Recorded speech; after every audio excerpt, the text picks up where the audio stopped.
Hello student, a very good morning to all of you. Class 12 की biology की पिछली class में हम लोगों ने मृदा प्रदूषण के बारे में पढ़ा था। आज हम ध्वनि प्रदूषण और रेडियोधर्मी प्रदूषण के बारे में पढ़ेंगे। तो आइए देखते हैं ध्वनि प्रदूषण क्या होता है। देखिए, ध्वनि प्रदूषण में हम पढ़ेंगे ऐसी ध्वनि जो कि हमारे कान के सुनने की क्षमता से जब अधिक हो जाती है तब उसे क्या कहते हैं, ध्वनि प्रदूषण कहते हैं। या फिर कह सकते हैं कि जब कोई आवाज़ या ध्वनि हमारे या फिर किसी जीव के शरीर की या जीव के कान को सुनने की क्षमता से अधिक हो जाए, यानी कि हमारे कान की भी एक क्षमता होती है, उस क्षमता से अधिक जब कोई ध्वनि है तो उस ध्वनि को क्या कहेंगे, ध्वनि प्रदूषण कहते हैं। ठीक है, कान की क्षमता से अधिक होने वाली आवाज़ को क्या कहते हैं, शोर की श्रेणी में रखा गया है। कान की क्षमता से अधिक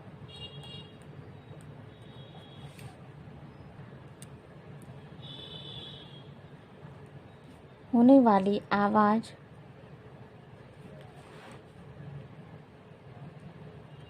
को क्या कहते हैं, शोर कहते हैं। ठीक, या फिर इन्हें शोर की श्रेणी में रखा गया है। और इस क्षमता से अधिक की आवाज़ में लगातार रहने पर श्रवण संबंधी यानी सुनने से संबंधित अनेक बीमारियां भी हो सकती हैं। जैसे श्रवण संबंधी बीमारियां कौन कौन सी हैं, जैसे कि हो गया बहरापन। जब ज़्यादा शोर में कोई रहेगा तो वो ऊंचा सुनने की उसमें टेंडेंसी आ जाएगी। ठीक है, उसे जो है सामान्यतः आवाज़ में जिस तरह से हम बात करते हैं उस आवाज़ को उससे सुनने में कठिनाई होगी, यानी कि उसमें बहरापन हो सकता है। ठीक, और इसके अलावा पागलपन। ठीक है, पागलपन की बीमारी और तंत्रिका तंत्र से संबंधित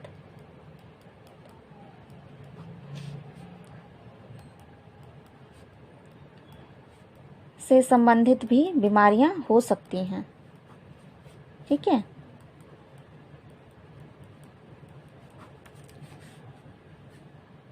देखिए हमारे कान की जो सुनने की क्षमता है वो 80 डेसिबल होता है। तो 80 डेसिबल से ज़्यादा की ध्वनि जो है वो हमारे लिए नुकसानदायक होती है। डीबी से शो करते हैं, डीबी बोलते हैं डेसिबल।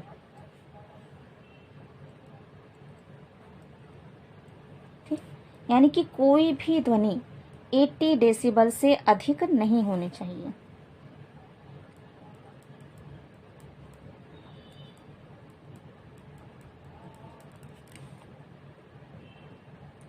और जो हम सामान्यतः जो बोलचाल की है हमारा जो हम एक सामान्य रूप से जो बोलते हैं उसका डेसिबल कितना होता है, 25 से 30 होता है डीबी, है ना।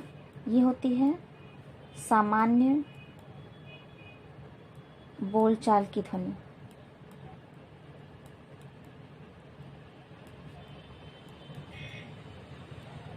जो बहुत धीमे, बिल्कुल बहुत ही साइलेंटली जो बात की जाती है उसका जो डेसिबल होता है वो होता है 5 डेसिबल।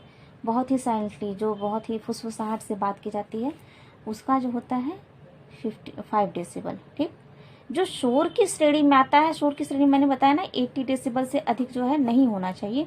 तो 80 डेसिबल से जब ऊपर ध्वनि हो जा रही है तो यानी कि वो क्या है, वो शोर है, यानी कि वो ध्वनि प्रदूषण है।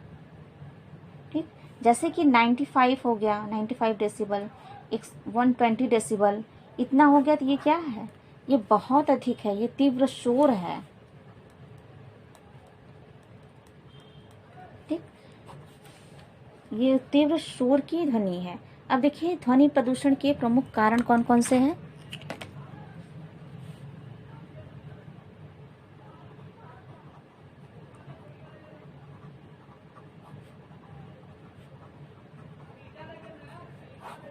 तो ध्वनि प्रदूषण के आप लोग कारण जानते ही हैं, जैसे कि वाहनों द्वारा निर्मित जो शोर है, वाहनों द्वारा, है ना, वाहन के द्वारा भी कुछ कुछ किसी किसी वाहन का हॉर्न जो है काफ़ी हार्श होता है, बिल्कुल कानों को अप्रिय लगता है, तो वो भी किस में है, शोर में ही आता है ना। और कभी जब ट्रैफिक वगैरह लग जाता है तो वाहनों की लंबी कतारें लग जाती हैं, है ना, फिर लेकिन मतलब पीछे वाले वाहन चालक को पता रहता है कि आगे जो है लंबी भीड़ है, कतार है, लेकिन फिर भी वो लोग हॉर्न पे हॉर्न दिए जाते हैं। तो इससे क्या होता है, इससे भी ध्वनि काफ़ी उत्पन्न होती है और ये भी एक तरह से ध्वनि प्रदूषण का ही कार्य करता है। ठीक है, अनावश्यक रूप से जो शोर करते हैं, अनावश्यक रूप से जो हॉर्न देते हैं वाहन, तो उससे भी ध्वनि प्रदूषण उत्पन्न होता है। ठीक, इसी प्रकार से दूसरा है कल कारखानों द्वारा। ठीक,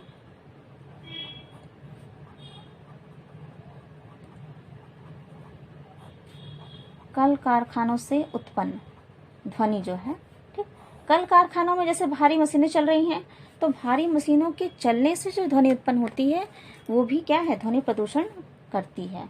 भारी मशीनों के चलने से, भारी मशीनों की आवाज़ या उनकी चलने से जो आवाज़ उत्पन्न होती है, शोर उत्पन्न होता है, वो भी क्या है, ध्वनि प्रदूषण का ही कार्य करता है।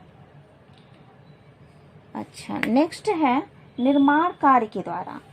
ठीक है, जैसे कि कंस्ट्रक्शन होता रहता है कहीं पे, तो काफ़ी भारी मशीनें ऊपर नीचे होती रहती हैं, या फिर ईंट बालू सीमेंट है उसका उपयोग करना।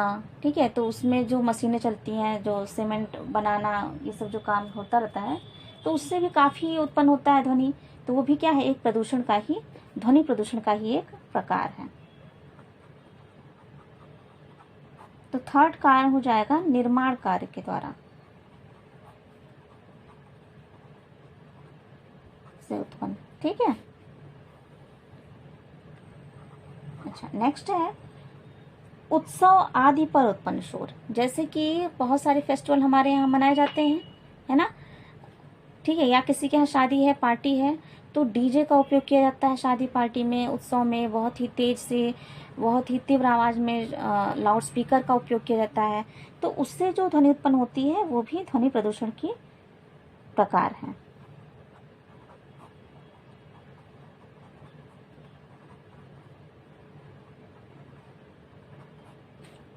ठीक है, उत्सव आदि पर उत्पन्न जो शोर होते हैं, या फिर चुनाव प्रचार के द्वारा लाउड स्पीकर का जो उपयोग होता है, लाउड स्पीकर, ठीक है, लाउड स्पीकर से भी काफ़ी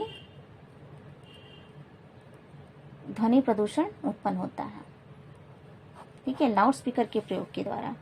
और शादी विवाह में जो डीजे का उपयोग किया जाता है शादी विवाह के अवसर पर,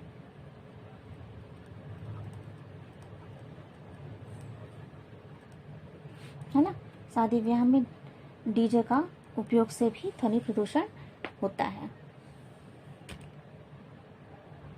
अब देखिए, ध्वनि प्रदूषण से जो होने वाली सामान्य रूप से जो बीमारियां, वो मैंने आप लोगों को बता ही दी हैं कि बहरापन हो सकता है, तंत्र से संबंधित रोग हो सकते हैं, है ना। तो इसका अब ये है कि इसका निवारण किस प्रकार से किया जाए, ऐसे कौन से उपाय किया जाए जिससे कि ध्वनि प्रदूषण काफ़ी हद तक रोका जा सके, है ना। तो क्या कर सकते हैं हम, अब क्या हम फेस्टिवल ना मनाएं, क्यों नहीं मना, लेकिन हमें क्या करना है, लाउड स्पीकर के वॉल्यूम को कम कर सकते हैं। ठीक है, लाउड स्पीकर के वॉल्यूम को कम करके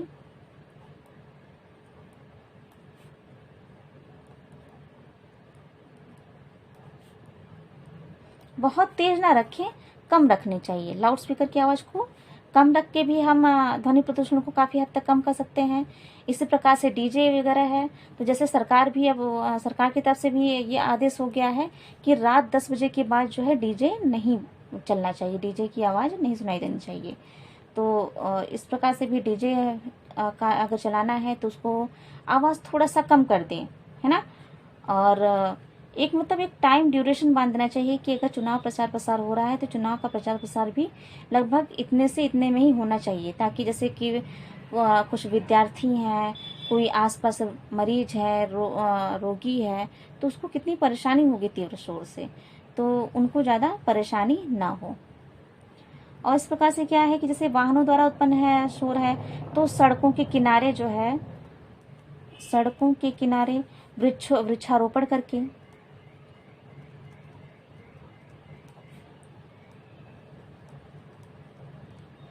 ठीक, सड़कों के किनारे वृक्षारोपण करने चाहिए, ज़्यादा से ज़्यादा वृक्ष लगाने चाहिए। वृक्ष क्या करते हैं, ध्वनि को जो है ये रोक देते हैं, मतलब ताकि वो आबादी वाले क्षेत्र में ना आ सके, परावर्तित कर देते हैं, कह सकते हैं, है ना। तो एक तरह से ये क्या वृक्ष कह सकते हैं, वृक्षों को कहा जाता है कि ये एक तरह से मफलर का काम करते हैं, ठीक है। सड़कों के किनारे वृक्षारोपण करना ये क्या कहलाता है, ग्रीन मफलर कहलाता है, इसको याद रखिएगा, मफलर। जैसे कि मफलर लगाए जाते हैं जाड़ों में ताकि जो है ठंडी हवा कान के अंदर ना जाए, इसी प्रकार से वृक्षारोपण जब सड़क किनारे किया जाता है तो वृक्ष जो है वो ध्वनि को ज़्यादा फैलने से रोकते हैं, ठीक है, उनकी तीव्रता को कम कर देते हैं। इस प्रकार से किसका काम करते हैं, एक तरह से मफलर का काम करते हैं। इसीलिए इस वृक्षारोपण को, सड़कों किनारे होने वाले वृक्षारोपण को क्या कहते हैं, ग्रीन मफलर, है ना। और देखिए इतना होना चाहिए कि जो आसपास जो विद्यालय हैं, स्कूल हैं और स्कूल कॉलेज हैं या फिर कह सकते हैं हॉस्पिटल, तो उसके आसपास जो है लाउड स्पीकर और इस प्रकार से डीजे वगैरह को चलाने पर रोक कर लगानी चाहिए। मतलब कहना चाहिए कि वहाँ पे अगर चलाया भी जाए तो बहुत ही कम चलाया जाए, ठीक है। तो इस प्रकार से ध्वनि प्रदूषण को रोका जा सकता है।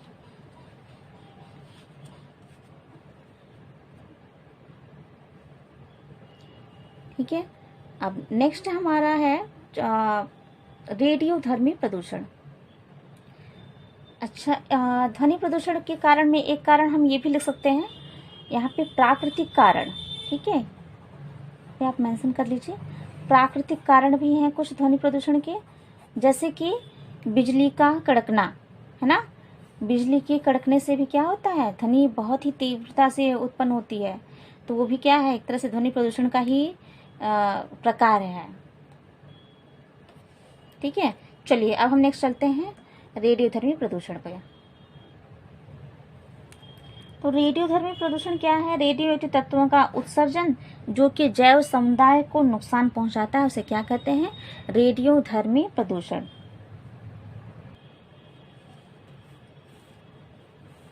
देखिए, रेडियो एक्टिव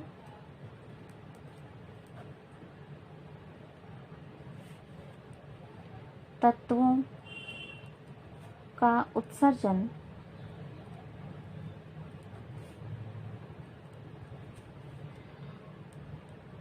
जो जैव समुदाय को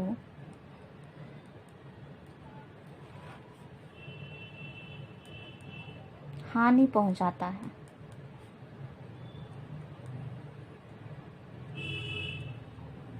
ठीक है। रेडियो एक्टिव तत्वों का उत्सर्जन जो जैव समुदाय को हानि पहुंचाता है, उसे क्या कहते हैं, रेडियोधर्मी प्रदूषण कहते हैं। रेडियोधर्मी पदार्थों के परमाणु केंद्र के टूटने से अल्फा, बीटा तथा गामा किरणें उत्सर्जित होती हैं।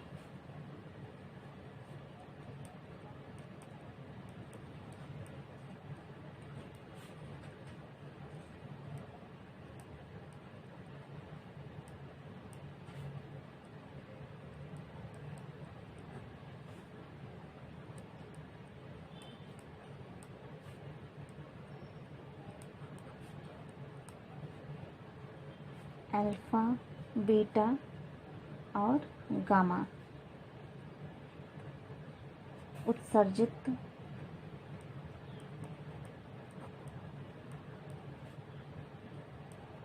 होती है, ठीक है।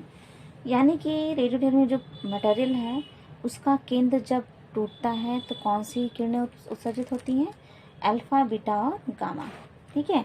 तो इन्हीं जब तत्वों का उत्सर्जन जब अधिक मात्रा में होने लगता है, ठीक है, तो क्या होता है, तो उसे क्या बोलते हैं, इसे बोलते हैं रेडियोधर्मी प्रदूषण।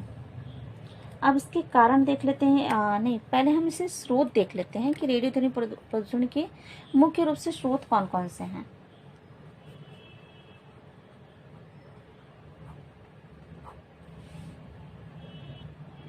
देखिए, पहला इसका कारण है जो प्राकृतिक कारण है या प्राकृतिक स्रोत जिसे बोले, तो प्राकृतिक स्रोत में आएंगे जैसे कि अंतरिक्ष से जो किरणें आ रही हैं पृथ्वी पर, ठीक है, अंतरिक्ष से आने वाली radio nuclide, radio nucleoids, radio nuclides या अंतरिक्ष से आने वाली किरणें जब पृथ्वी पर आती हैं तो ये भी क्या कहलाती हैं, एक तरह से रेडियोधर्मी प्रदूषण का कार्य करती हैं। जैसे कि अब देखिए ये रेडियो न्यूक्लियाइड्स कौन कौन से हैं, जैसे देख लीजिए इसका एग्जांपल, जैसे कि यूरेनियम, यूरेनियम 235, ये किरणों के नाम हैं। यूरेनियम 235 हो गया, रेडियम 224,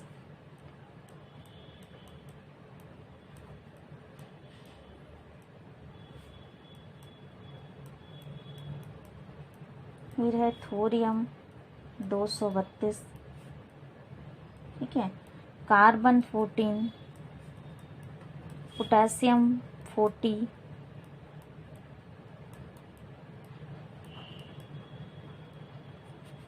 रेडॉन 222, फिर है यूरेनियम 238,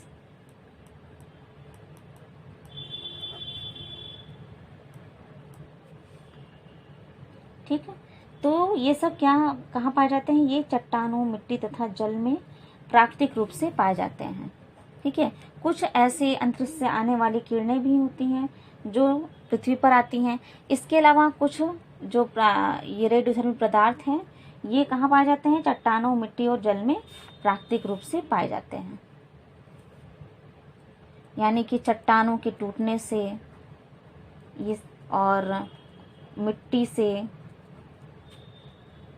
तथा जल के अणुओं के टूटने से ये जो है पदार्थ जो हैं, ये जो भी मटेरियल हैं, रेडियोधर्मी एलिमेंट्स हैं, ये उत्पन्न होते हैं। चलिए नेक्स्ट है मानव निर्मित। पहला प्राकृतिक हो गया, अब है दूसरा मानव निर्मित।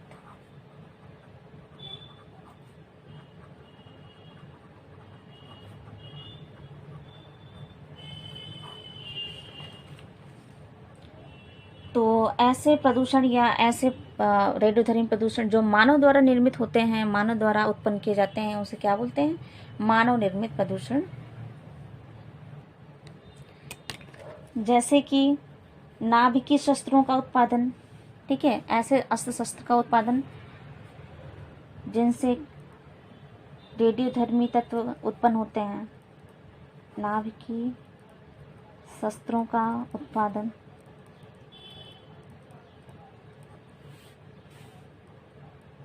एवं प्रयोग, ठीक। नेक्स्ट हम कह सकते हैं कि जैसे कि कुछ रेडियोधर्मी एलिमेंट्स जैसे प्लूटोनियम है, थोरियम,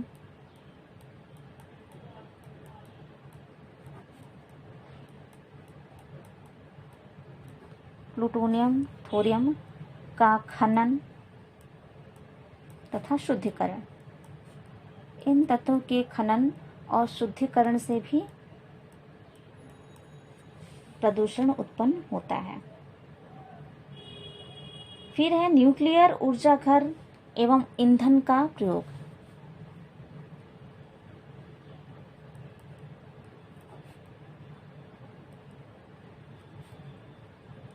एवं ईंधन,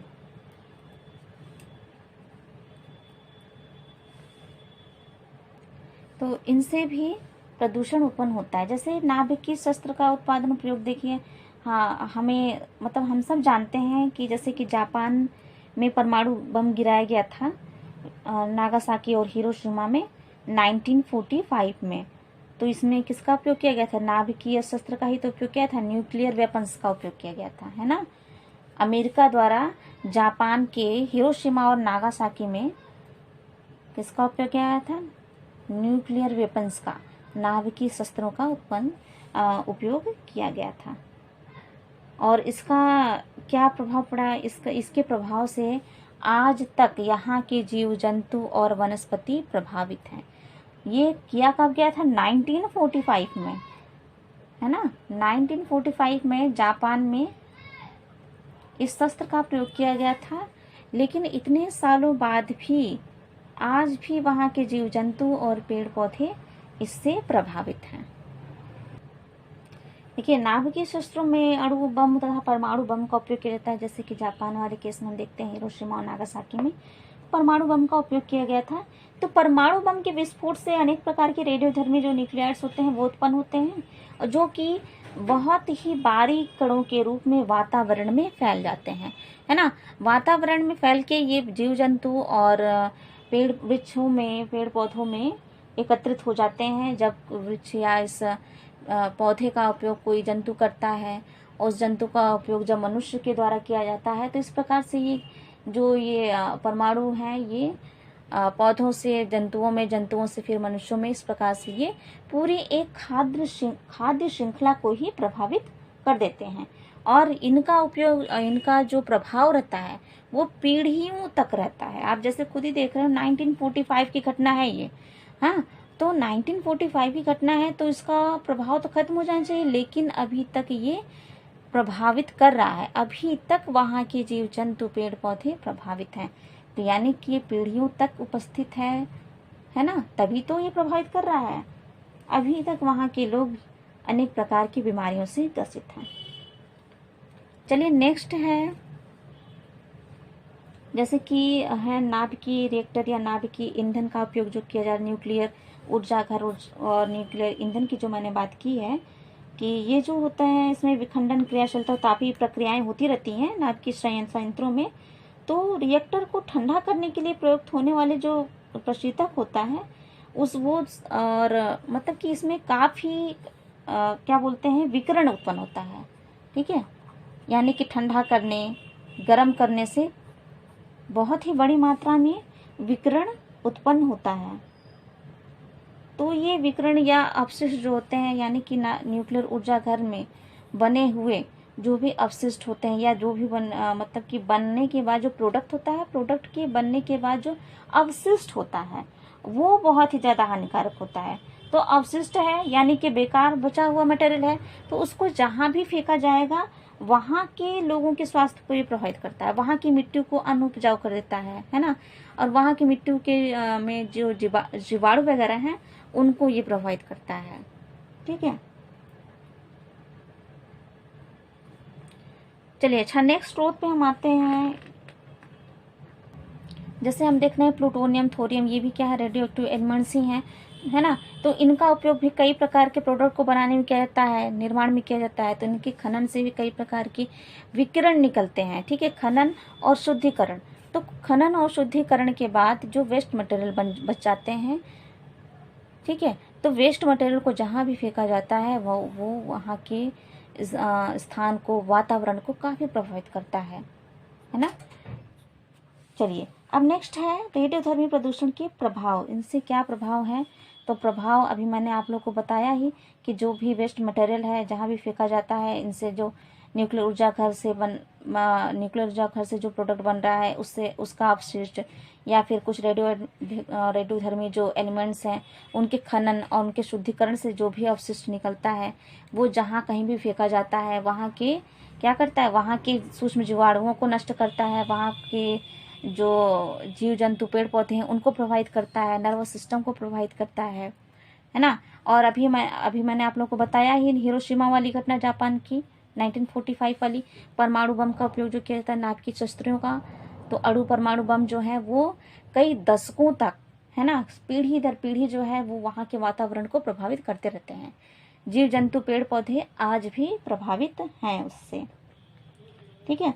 और अधिक समय तक जो है अगर इन तत्वों के संपर्क में रहेगा तो कुछ बीमारियां हो सकती हैं, जैसे कि रक्त कैंसर हुआ, रक्त कैंसर, ठीक है। ये रक्त कैंसर को बढ़ावा दे सकता है। रक्त कैंसर को ही बोलते हैं बेटा ल्यूकीमिया,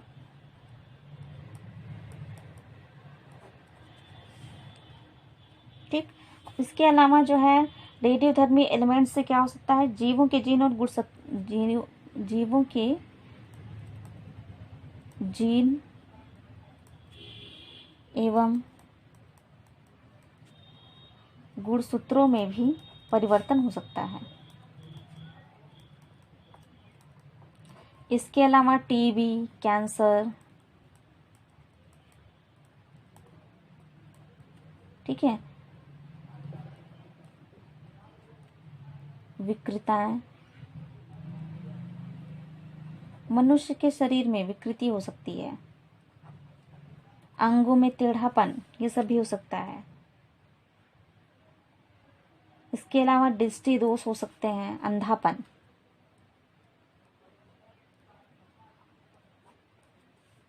ठीक, टिश्यू नष्ट हो सकते हैं, यानी कि ऊतक जो है, ऊतक का ह्रास हो सकता है, ऊतक नष्ट हो सकते हैं।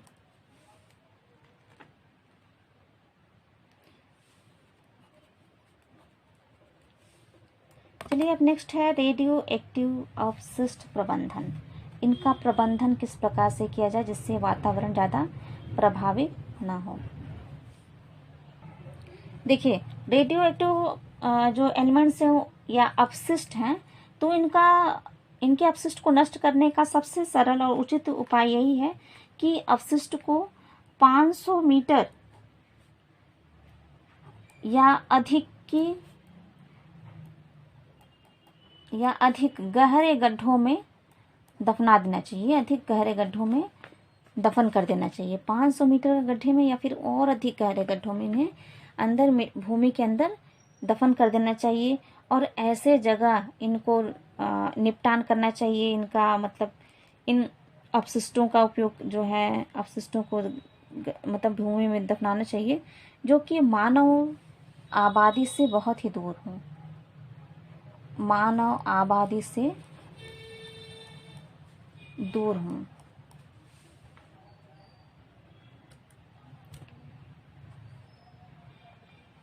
ठीक है, तो ये चीज़ें हो गई रेडियोधर्मी प्रदूषण में। अब नेक्स्ट है हमारा ग्रीन हाउस इफेक्ट या फिर ग्लोबल वार्मिंग। देखिए, ग्रीन हाउस इफेक्ट क्या है? ग्रीन हाउस प्रभाव, उष्मारोधी गैसों की मात्रा जब वायुमंडल में बढ़ जाती है तो इसके कारण वायुमंडल के औसत ताप में जो वृद्धि होती है उसे ही कहते हैं ग्रीन हाउस प्रभाव या ग्रीन हाउस इफेक्ट। ठीक है, उष्मारोधी गैसें मतलब ऐसी गैसें जो कि उष्मा को वापस से अंतरिक्ष में जाने से रोकती हैं। ठीक है, वो पृथ्वी पर ही रोक लेती हैं जब ताप को। तो इससे क्या होता है, पृथ्वी का तापमान बढ़ जाता है, और जब तापमान बढ़ जाता है तो इसी को बोलते हैं ग्रीन हाउस प्रभाव।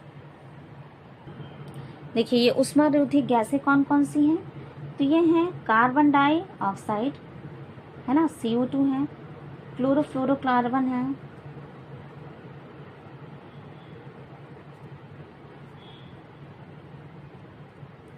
Nitric oxide,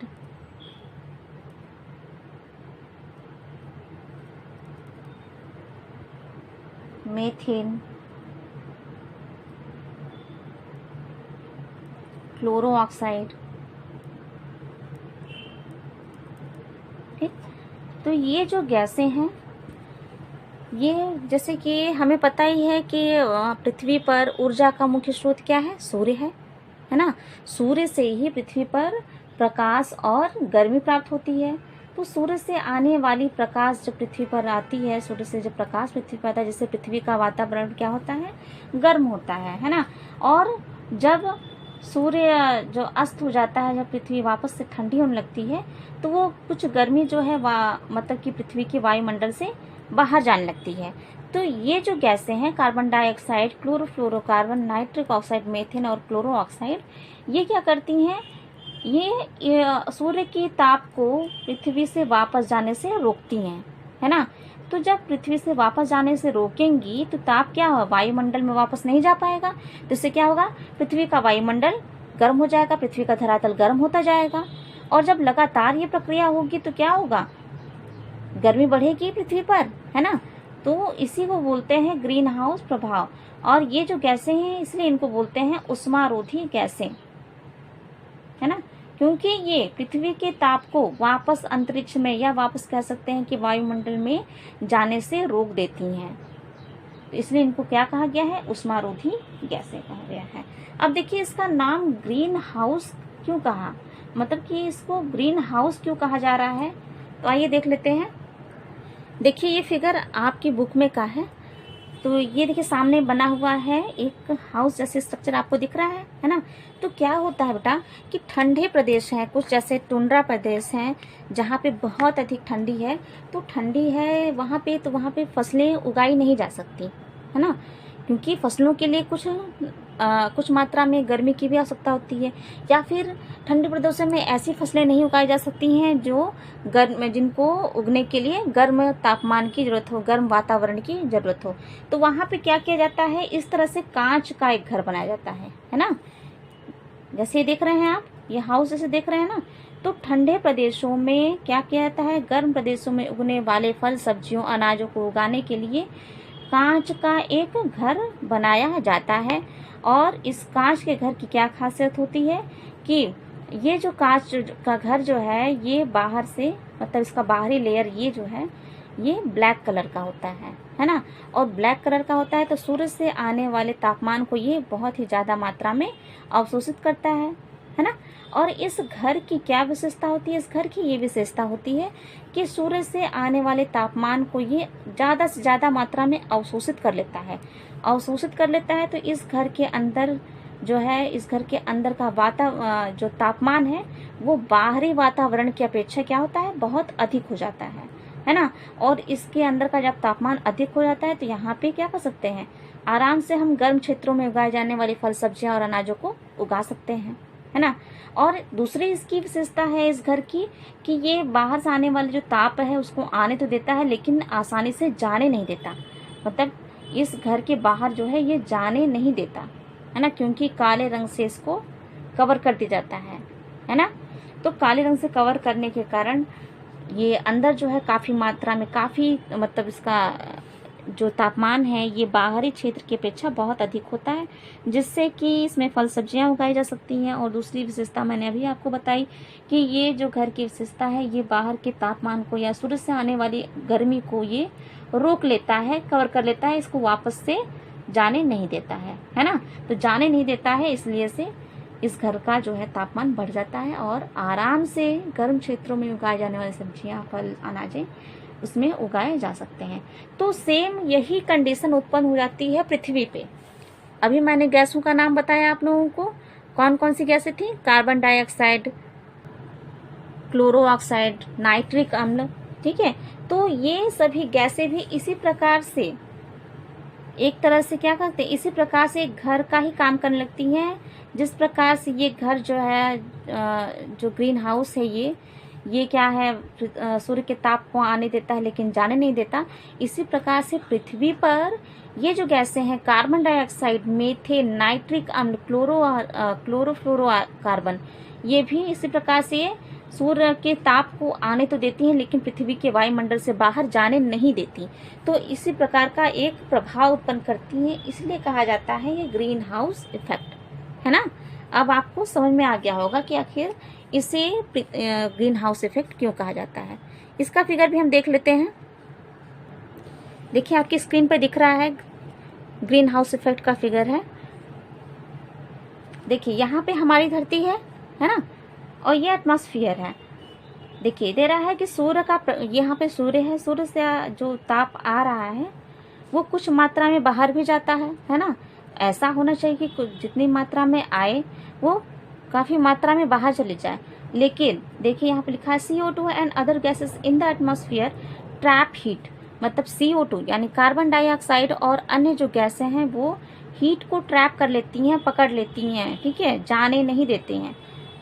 keeping the earth warm, जिससे कि अर्थ क्या हो रहा है, गर्म हो रहा है, पृथ्वी क्या हो रही है, गर्म होती जा रही है। Some sunlight that hits the earth is reflected, some trapped by CO2 as radiant heat. कह रहा है कि कुछ सनलाइट जो है वो रिफ्लेक्ट हो जाती हैं, मतलब कि अंतरिक्ष में वापस चली जाती हैं, लेकिन कुछ जो हैं वो क्या कर रही हैं, वो CO2 और अन्य जो ग्रीन हाउस गैसें हैं, उष्मारोधी गैसें हैं, उनके द्वारा पृथ्वी के वातावरण में ही रोक ले जाता है, जिससे क्या होता है, पृथ्वी का वातावरण जो है, यहाँ का टेम्परेचर ये बढ़ता जाता है ना। और बढ़ने से क्या होगा, ग्रीन हाउस इफेक्ट हो जाएगा। और ग्रीन हाउस इफेक्ट के क्या कारण हो जाएंगे, ग्रीन हाउस इफेक्ट के मतलब कह सकते हैं कि इससे प्रभाव क्या पड़ेगा, पृथ्वी का वायुमंडल जब गर्म होगा तो जो भी ग्लेशियर्स में, ध्रुवीय प्रदेशों में जो भी जो बर्फ है, जो जमी हुई बर्फ है, वो पिघलने लगेंगी। और वो जब पिघलेंगी तो इससे क्या होगा, समुद्र का स्तर बढ़ेगा, जल स्तर बढ़ेगा, है ना, जिससे कि जो भी तटीय प्रदेश हैं, तटीय राज्य हैं, वो डूब सकते हैं। इसके अलावा जो हर प्रकार की फसलों के लिए, मतलब कि कुछ ऐसी फसलें होती हैं जिनको मतलब कि उच्च ताप भी चाहिए, उनको थोड़ी ठंडी भी चाहिए और वर्षा भी चाहिए, तो इसमें क्या होगा, यानी कि जल चक्र जो है असंतुलित हो जाएगा, है ना, यानी कि ग्रीन हाउस के द्वारा जल चक्र भी असंतुलित हो सकता है। ठीक। और इसके अलावा एक प्रमुख कारण ये हो सकता है कि जैसे कि हमारी पृथ्वी के चारों ओर ओजोन की परत पाई जाती है ना, ओजोन परत पाई जाती है, तो ओजोन परत भी इसके द्वारा क्या हो सकती है, धीरे धीरे डिस्ट्रॉय हो सकती है। ओजोन परत का क्या काम है, सूर्य की पराबैंगनी किरणों को रोक लेना, अवशोषित कर लेना, है ना। ओजोन परत क्या करती है, सूर्य से आने वाली हानिकारक पराबैंगनी किरणों को अवशोषित कर देना, यूवी रेस को। ठीक। तो यूवी रेस जब पृथ्वी के वातावरण में आ जाएगी तो जीव जंतु में अनेक प्रकार की बीमारियां ये क्रिएट कर सकती हैं, जैसे कि त्वचा का कैंसर हुआ, है ना, और टिश्यू को नष्ट कर सकती हैं। और तो ये काफ़ी मतलब कि बहुत ही उपयोगी परत होती है। लेकिन ग्लोबल वार्मिंग जब बढ़ेगा, ग्रीन हाउस इफेक्ट बढ़ेगा, है ना, जब पृथ्वी का टेम्परेचर जब बढ़ेगा तो ये इस पे भी प्रभाव पड़ने लगेगा, ओजोन परत पर। तो क्या हो सकता है, जीवों के लिए हानि हो सकती है, क्या फसल चक्र बर्बाद हो सकता है, फसल चक्र में असंतुलन उत्पन्न हो सकता है, जीवों में, पौधों में कई प्रकार की बीमारियां उत्पन्न हो सकती हैं। ठीक है। तो इस प्रकार से ग्रीन हाउस इफेक्ट जो है, इसको कम करने के लिए हम क्या कर सकते हैं, अधिक से अधिक मात्रा में हम वृक्षारोपण कर सकते हैं। ठीक है। ग्रीन हाउस इफेक्ट को रोकने के लिए उपाय क्या कर सकते हैं,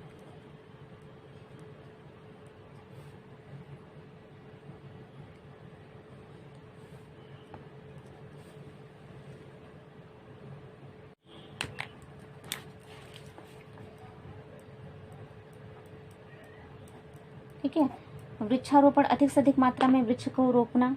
ठीक है। इससे भी क्या होता है, ग्लोबल वार्मिंग को काफ़ी हद तक कम किया जा सकता है। इसके अलावा जीवाश्म ईंधन का कम प्रयोग किया जा सकता है। जीवाश्म ईंधन समझ रहे होंगे, जैसे पेट्रोल, डीजल, इनका उपयोग हम कम से कम करके भी ग्लोबल वार्मिंग को बढ़ने से रोक सकते हैं। इसके अलावा जो है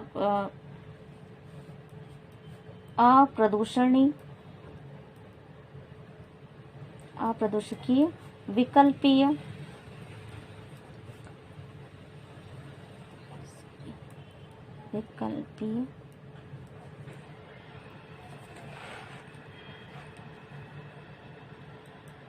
पुनर्चक्रण योग्य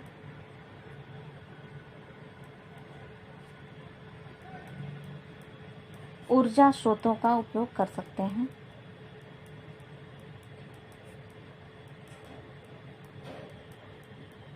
ठीक है।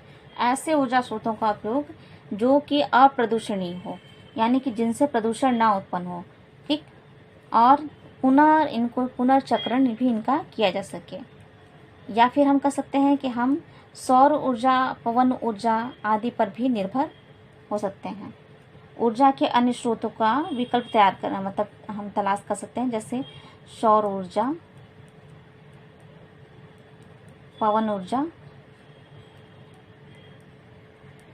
का उपयोग करके भी हम काफ़ी हद तक ग्रीन हाउस प्रभाव को कम कर सकते हैं। तो इस चैप्टर में इतनी ही चीज़ें हैं। और आज ये चैप्टर आप लोग का जो है आवर एनवायरनमेंट वाला, ये यहीं पर समाप्त होता है। अगली क्लास में हम नेक्स्ट चैप्टर स्टार्ट करेंगे। Okay, thank you.